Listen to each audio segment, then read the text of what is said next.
है, टेंडेंसीज होती है, मनोवृत्ति होती है, और उसी के द्वारा वो रिस्पॉन्स करता है इस वर्ल्ड में।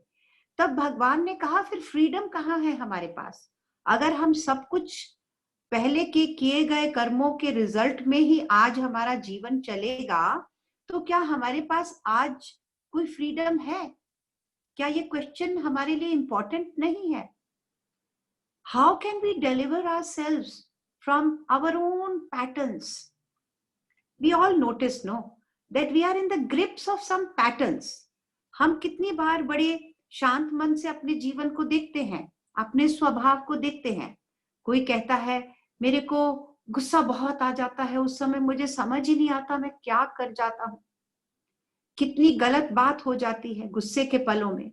मेरा अपने गुस्से पे कंट्रोल क्यों नहीं है?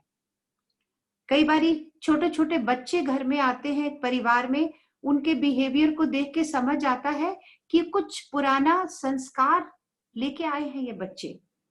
कोई बच्चा तो बहुत धार्मिक वृत्ति का होगा, कोई बहुत चंचल वृत्ति का होगा। सबके एक अलग अलग झलक आती है। तो आज के दिन इस पल में व्यक्ति अपने लिए क्या कर सकता है और आगे बढ़ने के लिए, सदगति के लिए क्या कर सकते हैं? हम सबके कल्याण के लिए ही ये क्वेश्चंस पूछे गए हैं। तब वशिष्ठ जी ने भी यही बात कही। वशिष्ठ जी ने कहा जो प्रेजेंट मोमेंट है हमारी, वो सबसे ज्यादा पावरफुल है। पास्ट में हमने कुछ भी किया हो, पूरा का पूरा लंबा लंबा बैकलॉग, बहुत भारी बस्ता उठा के चाहे चल रहे हो, फिर भी राइट नाउ एट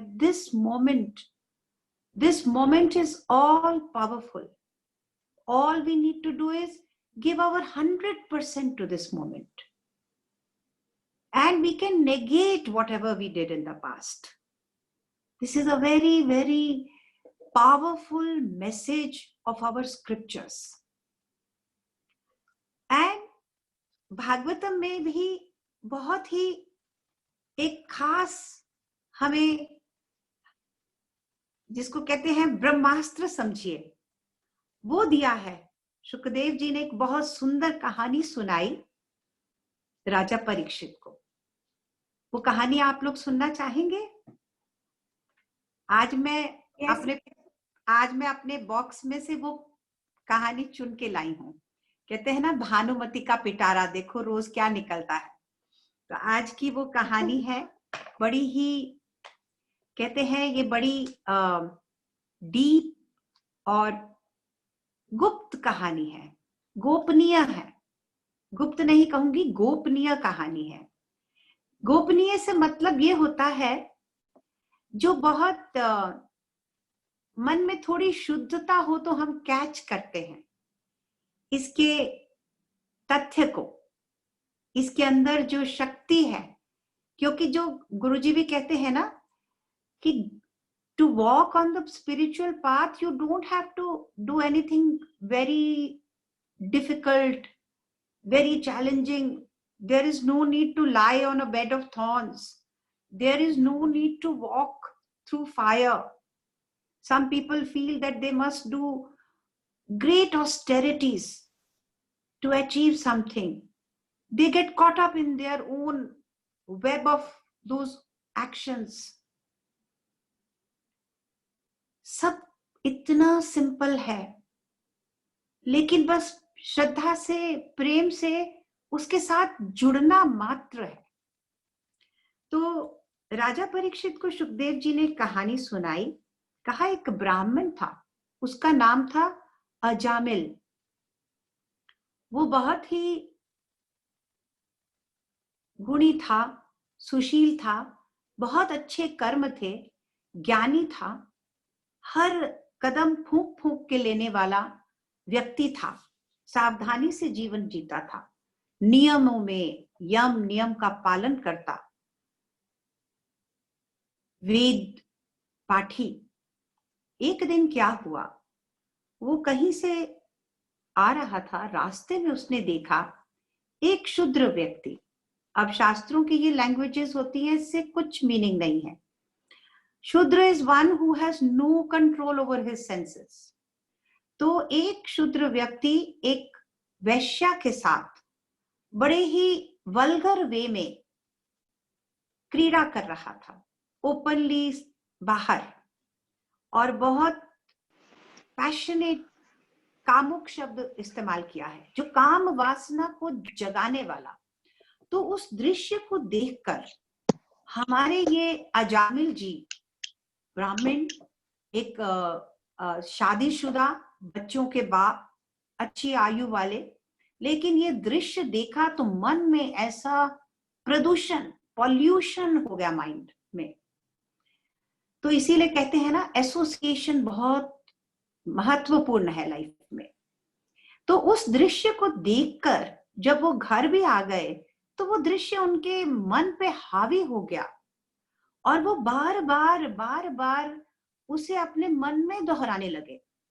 ऐसे काम वासना के ज्वर ने उन्हें पकड़ लिया कि वो ढूंढने गए उस वेश्या को, और उस वेश्या को लुभाकर अपने साथ ले आए।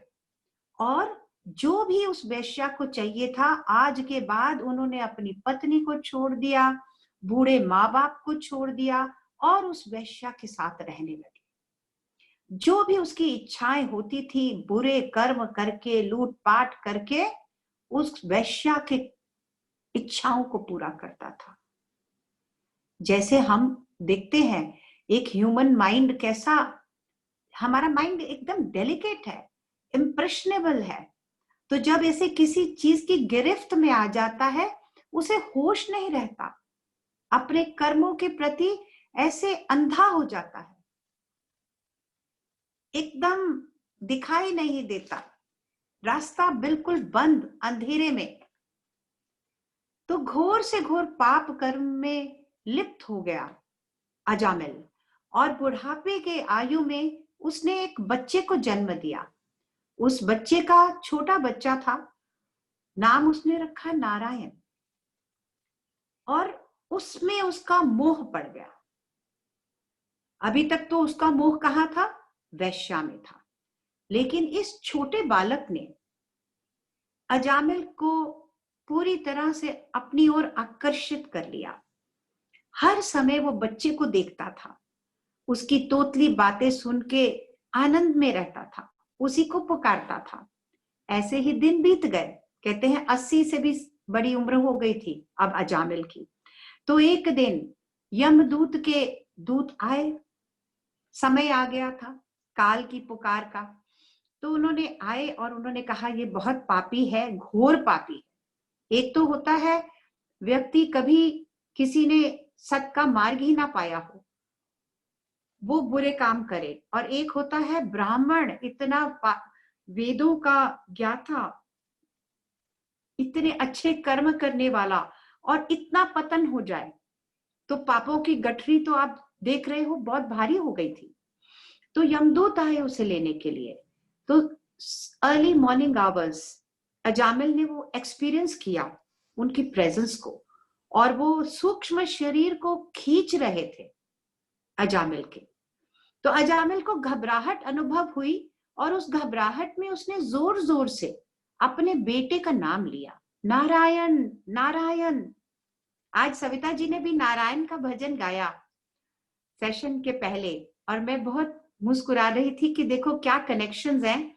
आज मैं भी यही कहानी लेके आई थी। तो अजामिल ने कहा नारायण नारायण।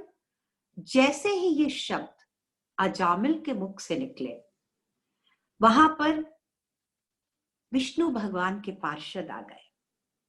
इधर 4 यमदूत के मैसेंजर्स खड़े हैं, और उधर 4 पार्षद विष्णु भगवान के आ गए, और फटाफट यमदूतों से छुड़ा दिया और कहा क्यों इसको पकड़ रहे हो?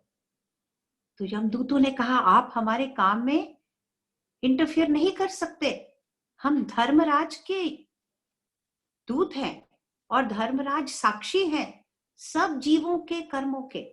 कहते हैं वायु, पृथ्वी, आकाश, अग्नि, गुरु, सूर्य, कई साक्षी होते हैं, मिट्टी, हवा। हमारे को कई बार लगता है ना कि हमने अपने कुछ कर्म किए और उनके ऊपर पर्दा डाल दिया है। अक्सर हम करते हैं, अपने भी दृष्टि में करते हैं। कुछ कर्म ठीक नहीं होते लेकिन हम अपने को बहुत जस्टिफाई कर लेते हैं, अरे कोई देख भी नहीं रहा। तो यहाँ शास्त्र में क्या लिखा है? कोई साक्षी है जो मेरे पल पल को देख रहा है, मेरे हर विचार, मेरे हर वाणी को, मेरे कर्म को एक रजिस्टर में बना रहा है, हिसाब किताब मेरा। तो यमदूतों ने कहा कि हमारे जो धर्मराज है वो बहुत धर्म प्रिय हैं, हमें शासन करना है, इस संसार से शासन उठ जाएगा अगर आप लोग आकर हमारे कर्मों में इस तरह इंटरफियर करेंगे। ये बहुत पापी इंसान है, आपने इसके पाप नहीं देखे, आपको क्या गिना है इसने कितने गलत गलत काम किए हैं। उसी पल विष्णु के पार्षदों ने कहा, लेकिन इस पल में, इस मृत्यु की बेला में इसने नारायण नारायण कहा, उस शब्द मात्र में इसके पाप सारे धुल गए। एक पल में, चाहे इसने भगवान को नहीं पुकारा, अपने बच्चे के मुंह में ही नाम लिया है, नाम तो लिया है। अगर कोई प्राणी उसे पता ना हो मैं क्या पी रहा हूं और कोई उसको बहुत दिव्य अमृत पिला दे तो क्या वो गुण नहीं करेगा उस पे? ऐसे ही आपको अनजाने में कोई विष पिला दे, वो गुण करेगा ना। आपने तो नहीं जानबूझ के कुछ पिया, ना विष ना अमृत। तो जो गुण है जिस चीज का, वो तो गुण अपना काम करेगा। इसने नारायण भगवान को पुकार लिया। और मरते समय जो प्राणी ईश्वर को याद करता है, ईश्वर को पुकारता है, वो ईश्वर के धाम में जाएगा। आपके यमराज धर्मराज के यहाँ नहीं जा सकता। अब यह आपकी ज्यूरिसडिक्शन से बाहर चला गया। तब एक आर्ग्यूमेंट हुआ यमदूतों में और भगवान के पार्षदों में। तब यमदूतों ने कहा, आप कैसे कह सकते हैं, इसने इतने बुरे कर्म किए और एक पल में इसके वो कर्म सब धुल गए क्या? तब पार्षदों ने भगवान को याद किया और उस आनंदमय ऊर्जा के साथ नाम की महिमा गाई। प्रभु के नाम के उच्चारण में ही वो मंत्र है। रामायण पढ़ो तो रामायण में मुझे जो सबसे सुंदर बात यही लगती है कि राम जी की कहानियां तो सुननी है, लेकिन राम जी की जीवन और कहानियों से भी ज्यादा गहरा असर तो राम का नाम ही कर देता है। इसीलिए विश्वनाथ काशी में जो कोई प्राणी कहते हैं शरीर छोड़ता है तो स्वयं महादेव आकर उसके कान में राम का नाम देते हैं। राम का नाम कान में पड़ते ही वो प्राणी पवित्र हो जाता है, सारे पाप धुल जाते हैं। यहाँ एक बड़ी इंटरेस्टिंग बात है। हम सोच सकते हैं कि ये तो लॉजिकली बड़ी अनजस्टिफाइड सी बात है कि कोई इतने बुरे कर्म करे और एक पल में वो कर्मों से उसका छुटकारा हो गया। तो ये जो बार बार भागवतम में आ रहा है, पहले ही चैप्टर में शुकदेव ने क्या कहा? शुकदेव जी ने कहा कि हमारा सबसे बड़ा धर्म वही है कि जब हम लास्ट मोमेंट में इस शरीर को छोड़ते हैं, हम किसी भी तरह हमारा मन, हमारी वृत्ति ऐसी होनी चाहिए कि हम प्रभु को याद कर सके। That is the defining moment. यहां वो एक पल की बात नहीं है, क्योंकि ये मरने के मतलब का क्या है? मर क्या रहा है? उसके बाद एक्शंस नहीं होने हैं हमसे। तो एक मोमेंट का जो एक्शन इतना पावरफुल हो गया, उसने पुराने एक्शंस को नेगेट कर दिया है। अब नए एक्शंस करने के लिए हम फ्री हैं। इसीलिए कहा गया कि नारायण को पुकारने से अजामिल के पाप धुल गए हैं। हाँ, अब आगे चल के अजामिल कैसे जिएगा ये अजामिल के ऊपर निर्भर करेगा। हो सकता है दोबारा पापों का पिटारा खोल ले, हो सकता है। जैसे हाथी को स्नान कराओ, खूब सुंदर उसको नहलाओ धुलाओ, वो फिर मिट्टी में पैर रख के गंदा हो जाता है, ये तो होता है। लेकिन इसीलिए कहते हैं, रामकृष्ण परमहंस कहते थे कि प्रभु का नाम जब भी लो, प्रेम से लो, 100% उस नाम में डूबकर उस नाम को लेना है। ये नहीं कि माला हाथ में ली, राम राम राम, और उधर से ध्यान किचन में गया, ध्यान कहीं और गया, बीच बीच में पाठ करते समय 10 सांसारिक एक्टिविटीज भी चल रही हैं, फोन भी खोल रहे हैं, व्हाट्सएप भी देख रहे हैं, और कुछ चैंटिंग भी सुन रहे हैं। डूब जाना है। आप देखिए नाम की शक्ति, देखिए कि 2 बार नारायण पुकारने से जिसके पाप धुल सकते हैं। तो अगर कोई प्रेम से निरंतर प्रभु के चरणों में नाम जप कीर्तन करता हुआ अपना जीवन होशियारी से सावधानी से जिएगा, तो वो प्राणी कभी बंधन में पड़ ही नहीं सकेगा। और नाम कीर्तन करने से, नाम का उच्चारण करने से मन धुलता है, पाप धुल जाते हैं। तरह तरह के तप से नहीं धुलते, व्रत से नहीं धुलते, चैरिटी से नहीं धुलते, ऑस्टेरिटीज में नहीं, केवल नाम की शक्ति। तो ये जो नाम की महिमा गाई है श्रीमद् भागवतम में और भी बहुत सारे ग्रंथों ने, गुरु नानक देव कहते थे बस नाम सिमरन, नाम सिमरन। गुरु जी ने एक बारी इसको बहुत सुंदर तरीके से बोला, नाम से ही वर्ड नमन आता है। नमन क्या है? जहां मन नहीं रह जाता, मन को जो मन से पार ले जाए। नहीं तो हर पल हम अपने मन के अधीन होकर जी रहे हैं। मन कुछ भी जहां भी हाके हम वही चलते हैं, मन ही चला रहा है जीवन को। लेकिन प्रभु के नाम में वो शक्ति है कि मन को अपने अधीन कर ले, नाम के सहारे चल सकते हैं। नाम ही वो हमारा संबल है, सहारा है। और कितना सरल बात है, कितनी सिंपल बात है, इसीलिए हम उस पर विश्वास नहीं करते। हम कहते हैं अरे एक तरफ इतने सारे पाप और दूसरी तरफ केवल 2 बार नाम का उच्चारण, ये बात तो मन को लगती नहीं, कहीं विश्वास नहीं होता। इसीलिए मैं कह रही थी कि ये जो कहानी है इसमें बहुत सूक्ष्म भक्ति का ज्ञान है। इसमें जो भक्ति में आता है, जो ऐसे भोले भाव से आश्रित हो जाता है, प्रभु का नाम लो और प्रभु को अपने सब गुण समर्पित कर दो। फिर गुणों का आना जाना, घटना बढ़ना, इससे हम ऊपर उठ जाते हैं। नहीं तो गुण प्रधान है हमारा जीवन, गुण ही हमें चला रहे हैं। भगवत गीता में भगवान ने कहा कोई करता नहीं है, गुण ही गुणों में बरत रहे हैं। सत्व गुण है तो कैसा कर्म हो रहा है, रजोगुण बढ़ा हुआ है तो कुछ और हो रहा है, तमोगुण बढ़ा हुआ है तो कुछ और हो रहा है।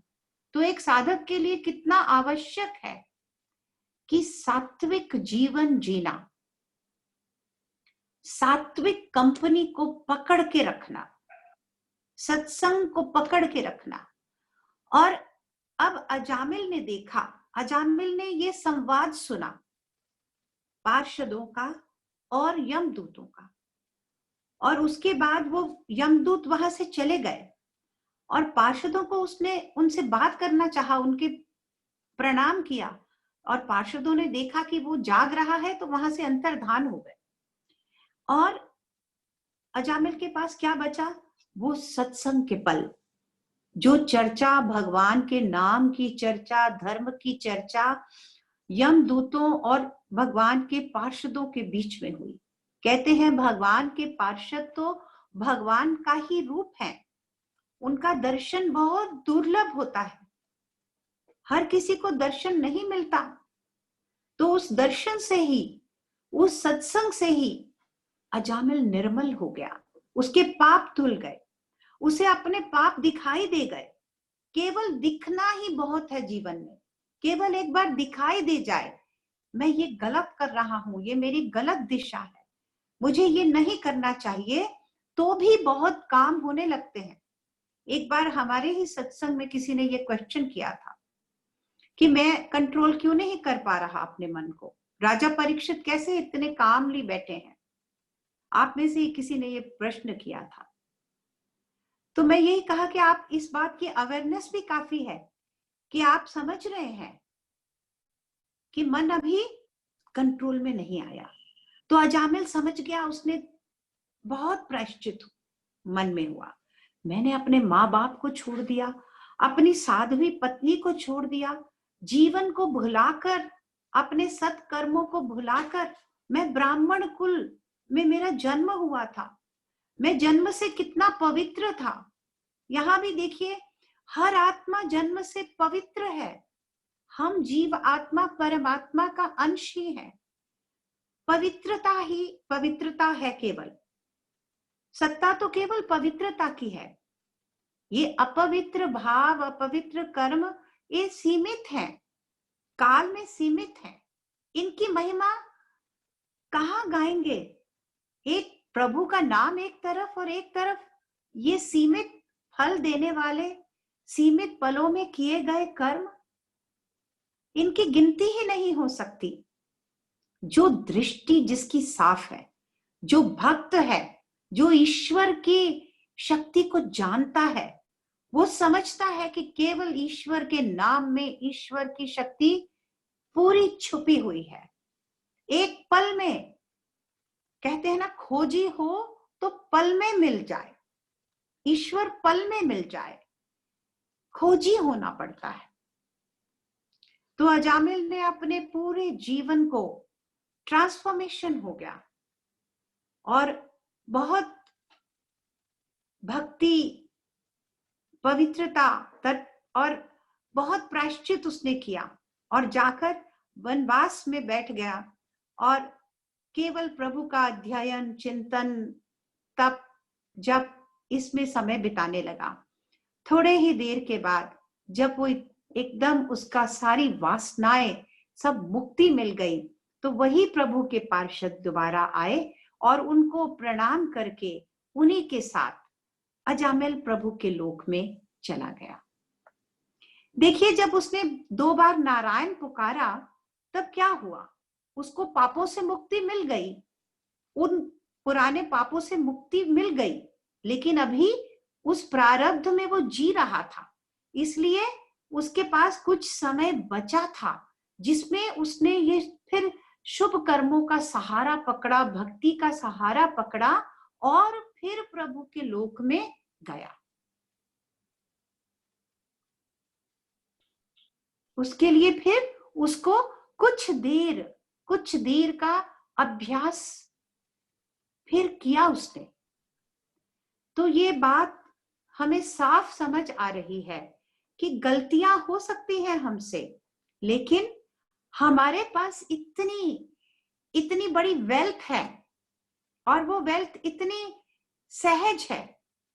क्या जाता है, प्रेम से थोड़े ही पल करो, 2 घंटा 3 घंटा जिसमें मन कहीं और है, कोई फायदा नहीं। केवल स्मृति मात्र भी बहुत है, श्रवण भी बहुत है। आपने उच्चारण किया, गाया, वो भी सुंदर है, सुन लिया, वो भी सुंदर है, उसको याद करना मात्र। लेकिन वो याद के पल कैसे होने चाहिए? 100% devotion, 100% surrendering of all judgements. अपनी एवेल्युएशन करने वाले हम कोई नहीं, हम क्या, वो यमदूत भी कोई नहीं।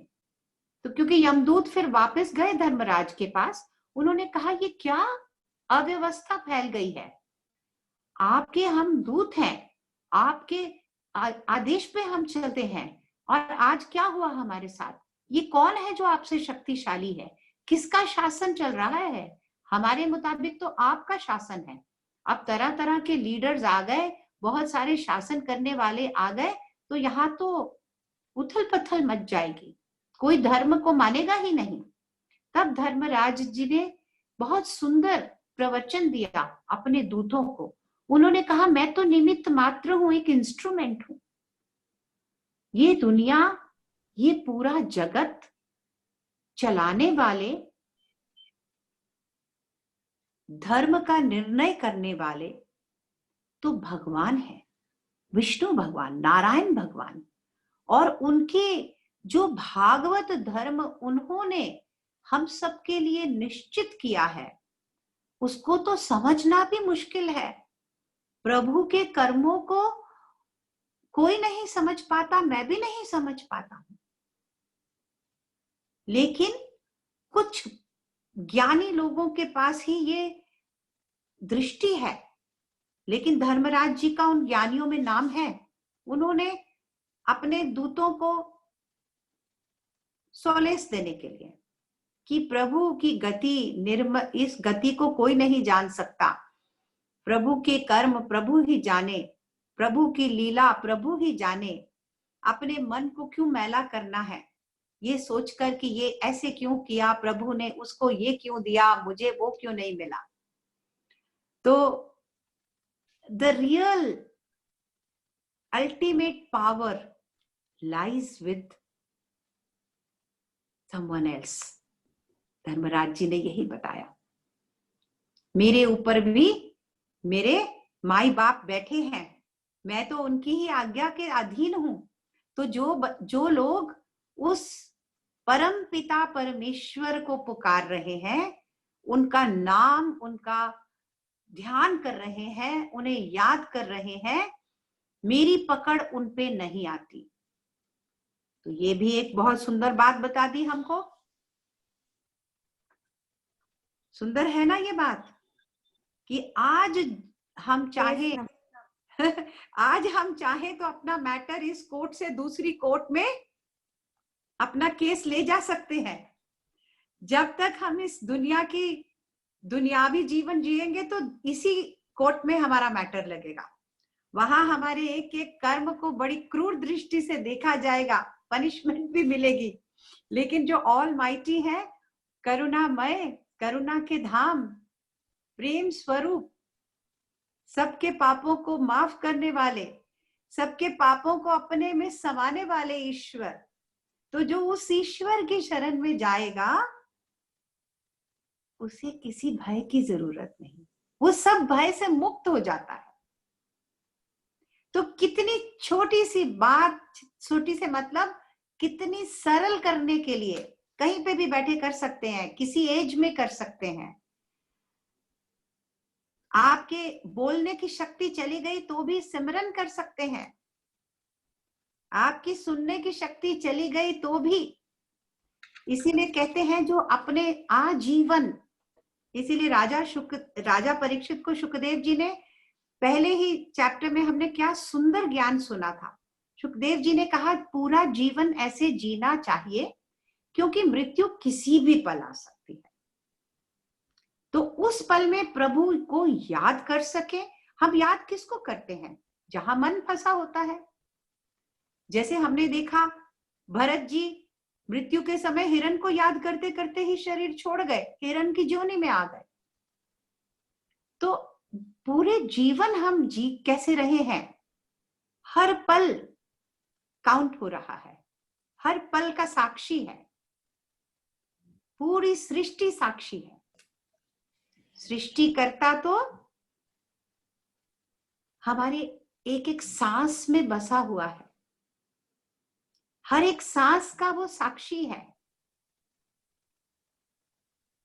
जैसे ही हम उस साक्षी से जुड़ने लगते हैं, हम अपने छोटे छोटे प्रवृत्तियों से ऊपर उठ जाते हैं। इसीलिए ध्यान की भी महिमा इसीलिए है। ध्यान में क्या होता है, हम साक्षी भाव में चले जाते हैं और ईश्वर तो साक्षी है। तो साक्षी भाव में रहना हमें ईश्वर के गुणों के साथ, उसकी वैभव के साथ हम भी उसके अधिकारी हो जाते हैं।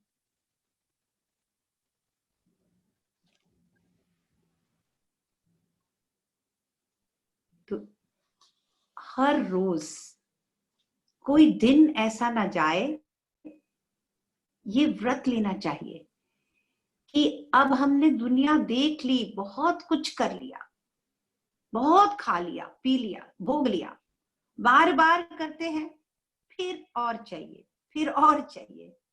आज ये इच्छाएं हैं तो कल कोई और इच्छाएं ने पकड़ के रखना है हमें। तो इन पलों में से अपने को निकाल लो, अपने को मुक्त कर लो, इन ऊपर नीचे होने वाले संसार के सारे चलन से अपने को मुक्त कर लो। और मुक्ति के लिए केवल प्रभु का नाम, प्रभु का नाम याद करो, उच्चारण करो, श्रवण करो, पूरे मन से करो।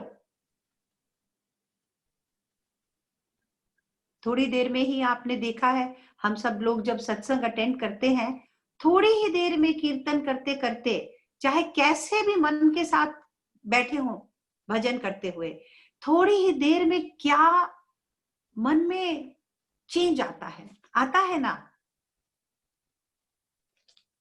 विनीत जी, आप एक भजन सुनाइए, कीर्तन नाम का, हम सब सुनेंगे।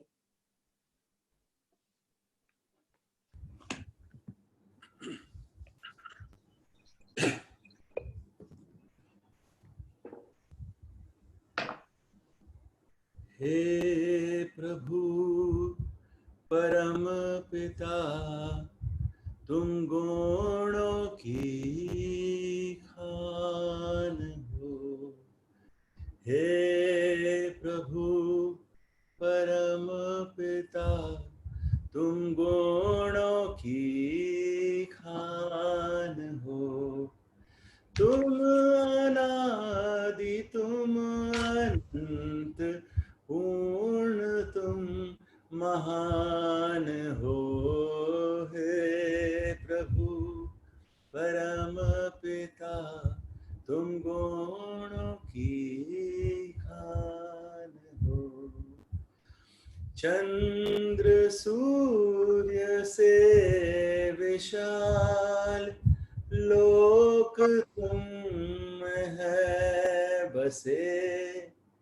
तुम विधाता दाता, तुम दया निधान हो। कौन सा वो कर्म है जो छिपाया जा सके। कौन सा वो कर्म है जो छिपाया जा सके। सब जगह सदैव जब आप विद्यमान हो। हे प्रभु परम पिता, तुम गुणों की खान हो। नित्य भोजनादि से प्राणियों को पालते। तुम विधाता दाता, तुम सर्वशक्तिमान हो।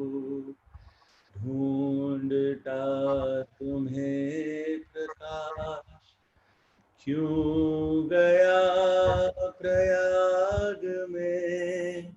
ढूंढता तुम्हें प्रकाश क्यों गया प्रयाग में।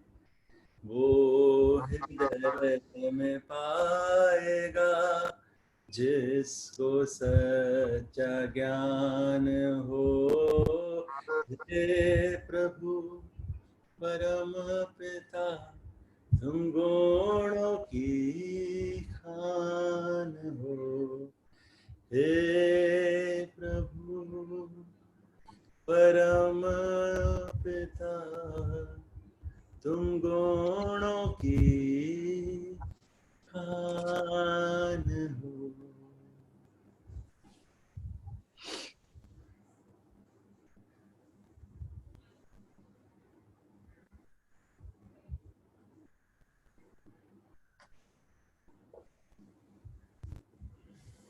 So beautiful, Vineet ji. Mamta ji, the deep and profound. बहुत gay, बहुत meditating. So Savita ji, We जैसे are आप so grateful to you. आजकल जैसे डाइट में कहते हैं ना डिटॉक्स प्रोग्राम करना, तो भागवतम सुनना भी डिटॉक्स है। इस कहानी के लिए तो खासकर कहा है, ये पापों से धोने वाली कहानी है, बड़ी पवित्र कहानी है और सुनने से भी बहुत मन धुलता है। So see you all tomorrow. I hope you have enjoyed. हाँ जी। Mamta ji, the question from Mahabharata story. Chitranjan ji has asked, Yudhishthir alone could go to Swarga, but why not other brothers, though they were pious people? Yudhishthir जी को कहते हैं ना धर्म के वो, ये सिर्फ हमें ये बताने के लिए कि युधिष्ठिर जी धर्म प्रिय बहुत ज्यादा थे, धर्म के मार्ग पे चलते थे और इन सब कहानियों को ऐसी दृष्टि से नहीं देखना चाहिए। You are losing your voice. अच्छा, ये वही कहा बात हो गई ना, क्यों? जैसे धर्मराज जी ने भी कहा ना, प्रभु की लीला, प्रभु की दुनिया बनाई हुई है, प्रभु कब कैसे किसके साथ व्यवहार करेंगे, क्या उसकी गति होगी, ये निश्चय तो प्रभु करते हैं। तो ये सवाल ही जो है, ये कहीं प्रभु की प्रभुता को समझने वाले ऐसा सवाल अपने मन में नहीं लाते। कौन सा स्वर्ग, ये सब चीजें इनमें मन नहीं डालना, केवल प्रभु की प्रेम में रहो। महाभारत पढ़ के भगवत गीता को याद रखो, जो इतने सुंदर ज्ञान का संदेश मिला है, उसमें अपना मन लगाओ। अब पढ़ने वाले तो कई थ्योरीज बनाते हैं, इसका बहुत एनालिसिस भी कर सकते हैं, ये कारण था वो कारण था, लेकिन धर्म प्रधान थे युधिष्ठिर, ये सब जानते हैं। पूरी महाभारत में हमने देखा कि चाहे उनको बहुत जरूरी भी होता था तो वो झूठ नहीं बोलते थे।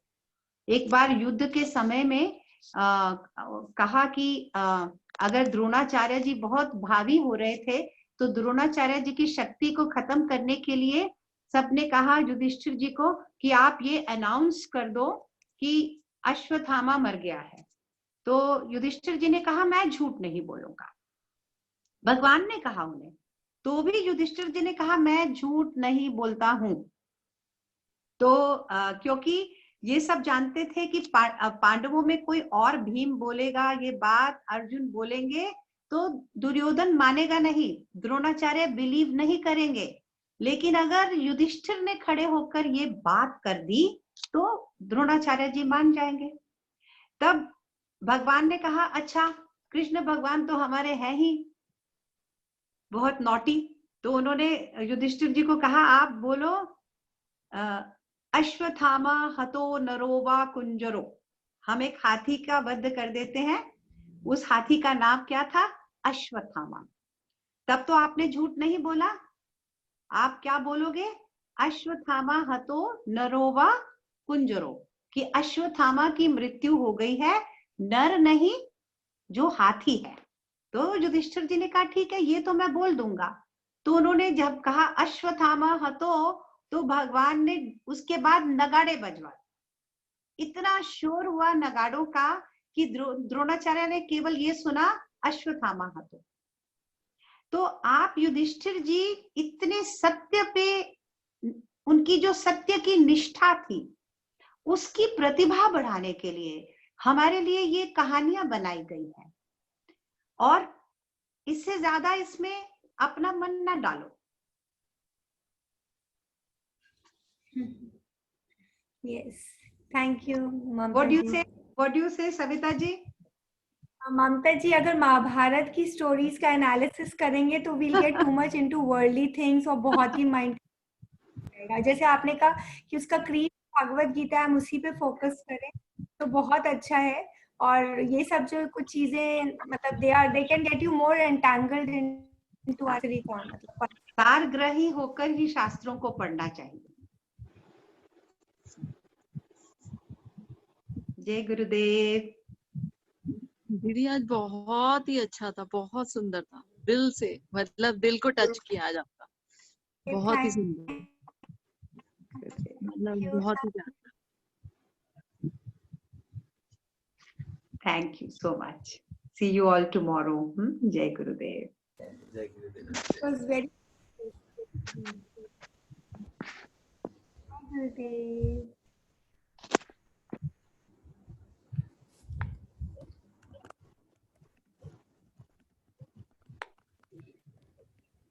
Everybody is unmuted. Jai Gurudev.